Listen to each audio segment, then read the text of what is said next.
and down, and a lot of farm to see. Maybe we can just take a riding tour and you can get some nice footage of some of the animals, and we could take a look at the mushrooms, and I could say a few things about that. And sounds great. we don't have to hoof it all the way. Right, so what kind of vehicle will we be using? It's a Polaris. Nice.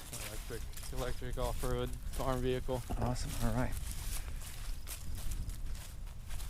I would insist and implore in the most polite way to our viewers that if you happen to be a city folk or you're living in a suburb that you might think you live around green, to go out and see the world, see your own country. Look at Pennsylvania. This was an hour-and-a-half drive from Newark.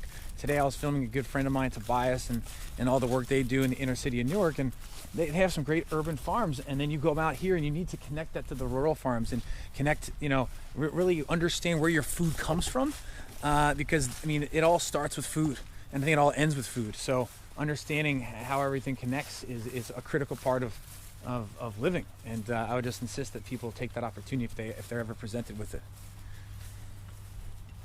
Yeah, sure is nice and quiet out here. I know. Calm indeed. And so this is obviously a greenhouse or a hoop house to extend the growing season. Yep, got some starts in there. How much have hoop houses changed the way that modern day farming occurs? And besides just extending the growing season, does it allow for any sort of more effective way to control temperature or?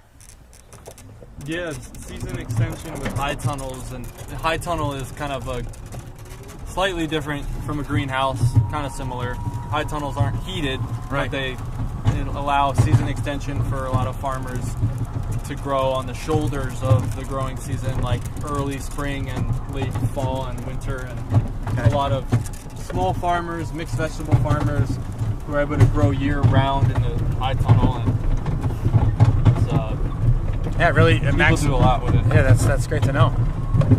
High tunnel, meaning it's literally a higher tunnel. Pretty much. Nice, love it. All right, so we're going into the woods and check out the mushrooms. Nice. Now, from what I've learned about mushrooms, they have various bioremediation capabilities. They can remove toxins from toxic piles of dirt, sort of fix and sort of inoculate in a way, or fix lead, cadmium, other heavy metals like mercury, and bond it to something else, which makes it not bioavailable and therefore not poisonous to animals and humans. All right, look at this. Yeah, we'll just drive around here and lift up the old shade cloth, stack of logs from 2016. Okay.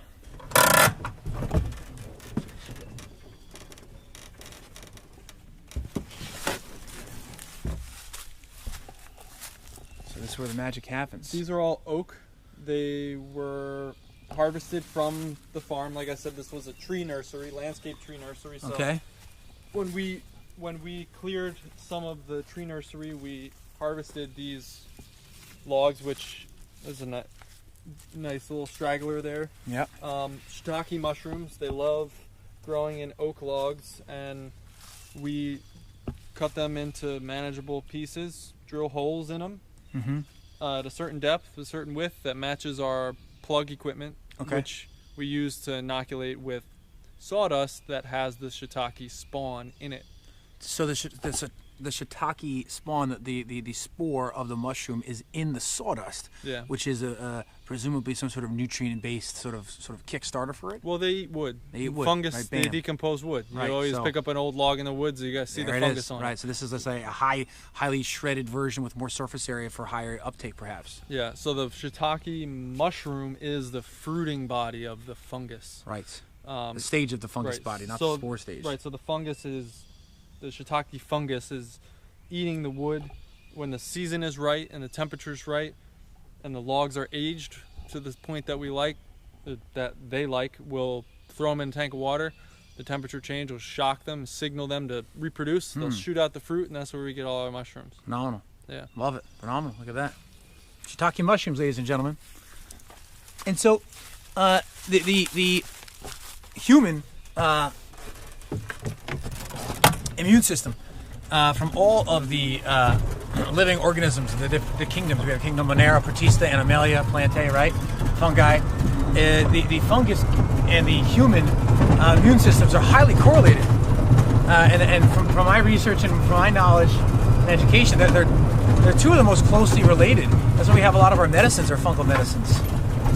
Yeah. So the importance of fungus in your diet, whether it's shiitake mushrooms, portobello mushrooms, Penicillin, right? Penicillin, there you go. It's a fungus. So it's highly important. So this valley was grazed in the spring. We had our chickens went through the whole field, and then we had our cows and goats. Well, the cows and goats were leading the way. Okay. The chickens followed. And that's an important relationship I can talk about. Yeah. Not riding around. Oh, we can hear you now. So this would be an example of interspecies herding or interspecies grazing. Yeah, we'll go out and check them out. Awesome. You know, cows poop. Bugs like to grow and poop. Right. And birds, the chickens will pick them out. Beautiful. So if you put the cows through the field first and you follow them up with the chickens find the grubs, they get the nutrition, they scratch around and spread the manure, and you get a nice evenly distributed amendment right there. Love it. Facilitating and letting nature take its course. So here's one of our other veggie fields, and you can see our collard greens here. Right, beautiful. With a row of white clover in between. This is an example of how we're trying to keep living cover on the ground at all times. A lot of organic farms rely on plastic mulch to cover the beds to keep the weeds out. And then they're throwing away all this plastic at the end of the year. Right. You can see like these beds are mulched. These are wood chip pathways and leaf mulch on the beds, and this is all going to be sweet potatoes. Same here, we got leaves and mulch on our peppers and tomatoes, and it works pretty well. We go through a lot of material when we get it from, it's a resource that we have readily available to us. It's great.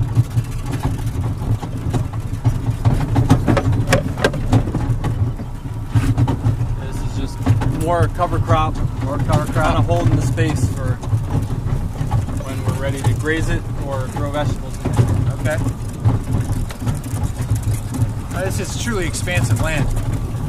Yeah. Hey, can we compare this land to your average monoculture cropped corn, lima bean, etc. land? I mean, this is 200 plus acres. You know, how many acres do they have? And I'm just curious as far as the scope and magnitude. This would be considered a small farm for the grain crop growers. They're working, in the hundreds to thousands of acres, especially in the Midwest. We've got 1,000-acre farms. So this field was a cornfield. Maybe we can hop out and. Sure. This field was a cornfield in 2015. We've planted cover crops, and we've continued to seed new cover crops in. And this is some from that overwintered, winter rye, that once it started going to seed, we terminated it with a roller, and it was just, rolled and snapped the stem there, and some buckwheat, and then this is buckwheat. This is buckwheat. We've got Phacelia here, which is a great buckwheat, ladies and gents. Yeah. What's the other one? Phacelia. Phacelia, P. Yep, PH, Phacelia, which is a great native pollinator tractor, and it does amazing things to the soil.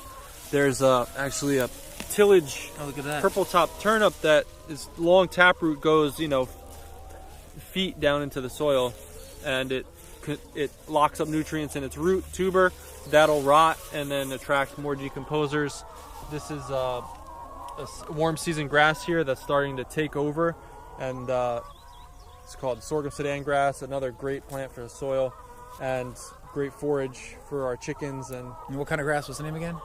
Sorghum Sudan grass. Sorghum Sudan grass. It's a grass. cover crop. Okay. And this will take off in the heat of the summer and grow up 10 feet tall. Wow. Fill out this whole field, and so you can see the chickens foraging around. They've congregated, James. They've come to see us. Yeah, they think we might have some food for them. Hello, little ones. Hello. thank you for producing the eggs. I don't see any roosters. Or is there one really, really, really lucky rooster? Nope, no roosters. Okay. Fence keeps the predators out. Okay. And it keeps the chickens from eating our vegetables. Wonderful. And is there a particular breed of chicken that this is? This is a red sex link. Red sex link? Yeah, it's a cross between two different breeds. They're bred for their egg production. They're one of the highest producing egg layers, and they do okay foraging. And what's their production? The red sex link chicken compared to the other chickens? How many eggs? They're a little less than an egg a day. A little less than an egg a day. Which is a really high rate. You think you get around 300 eggs a year out of a chicken, right? Like this. There's certain heritage breeds that may do half of that. Oh, so wow. for us, since we're doing it for production, we're doing it for donation. We're, using the red sex links, and they work out pretty well for us. Wonderful. So, any importance in the future, like if you're talking about polyculture, polycropping, polyanimal husbandry, that we have, that there is more biodiversity within the chickens themselves instead of one just particular species, right? Yeah. We thought about getting some heritage breeds and seeing how they would do on the forage, but you have to ask our livestock manager. Gotcha. All right, it's another question for another day. Yeah. So out in the distance, we've got some cows and some goats, and they're leading the way. They're going downhill with the chickens behind us that we just saw following them. So they're eating the cover crop, and we're in the process of establishing perennial pasture, and we're using the cover crop as a nurse crop. The cover crop is a what crop? A nurse crop, the beginning crop. Yeah, it's getting our soil fertility to a point where perennials will thrive. Again, we're in going into really degraded soil that was just corn after corn after corn with sprayed and tilled, and so this field wasn't very productive. And we've been over the last 2 years growing literally tons. What's that solar power right biomass? Here? This is electric fence. Yep, that's a solar electric charger. You pick it up and move it with the fence. The fence is lightweight. You can pick it up, move it, and this is basically what we've been doing here. And the goats have the shelter, and the cows, they just kind of hang out. And I'm just going to hop out and take a look at, because this grass looks significantly different, just the formation of different grasses. And again, we're not going to touch this because it's electrified, but this is a portable solar charger. This is a very movable fence. Yeah. It's not doing significant damage, or it doesn't take significant man or woman power to put into the ground, and so it allows for fluidity within the farming. Yeah. And what kind of crops do we have here, James, or cover crops? Well, see, here's a perfect example of the nursing scenario. Mm-hmm. There's a handful of different things here. This is a perennial grass, Italian ryegrass. Italian rye. And you can see these little purple, red clover. Right, purple and red clover. Coming up through an annual cover crop, another annual cover crop. Mm-hmm. And so we're kind of establishing the perennial forage for our animals alongside the highly productive annuals, which they're getting matted down. The amount of earthworm activity has skyrocketed because all the litter that's left on the ground every year from all these cover crops. So they're not only feeding the soil through their roots. Cover crops have highly prolific roots, but they're also creating all this litter and biomass that's protecting the soil from erosion. It's feeding the surface decomposers. Wow. And it's blanketing the soil to stay moist, and then the earthworm production skyrockets, and the earthworms, when they eat some organic matter, what they excrete is magnitudes, hundreds of times more healthy bacteria than before. Earthworms are awesome. Yeah, earthworms are awesome. Yeah. Awesome. And so, again, we come back to the perennial food forest, perennial cover crops. And the idea is that instead of planting something every year, you plant it, you maintain it, and then you sort of let it do its thing while it goes through its cycle. And it's not this one-off. It's a repetitive, obviously perennial. It comes back every year, ideally. Yeah. Now again, it's it was a sort of creative moment that happened with establishing perennials with the nurse crop annuals. Right. Because the other way you establish pasture from land that this was an annual crop production, is to till the whole land. It's just take plow and a disc and just, you know, all this good work we've been doing over the last 2 years with all these roots in the ground, spring, summer, fall, winter, having plants photosynthesizing year round, would be sort of, it would hurt to like till it all up. Right, just till it in. And in order to plant our pasture mix, because that's the other way that you plant pasture. But instead you've taken, okay, let's let it be, and then let's integrate these perennials to be working, symbiotically with the existing crops. Yeah. We have a no-till seeder that has discs that cut through all the litter, and we literally we don't even have to till this to seed our next crop. We just go right into it, and it's been pretty effective. Wonderful. Yeah, so there's a ton of opportunity on all this acreage as we lay out our permanent roads to, right now we're driving through hedgerows, and we're going to be establishing new hedgerows throughout the farm. Can you explain what those are for our viewers? Hedgerows are rows of trees that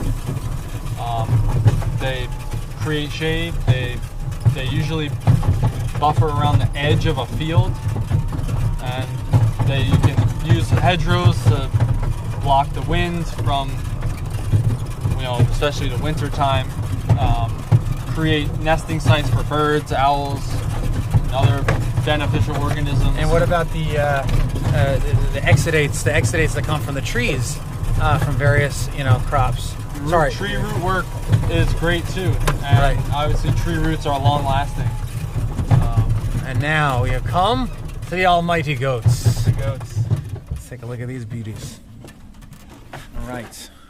And so what do our viewers need to know about these goats? Hey guys, hey. Goats are different from cows in their forage. Okay. Cows eat more grass and forbs and legumes, the herbaceous stuff. The goats eat woody stuff. They eat stems and vines, and they eat the brambles and the brush, and they eat the tough stuff. They're eating woody, the brambles. All this stuff emerging in our hedgerow that the cows wouldn't touch. Look at that. Looks like he's missing an ear, or is that? That's the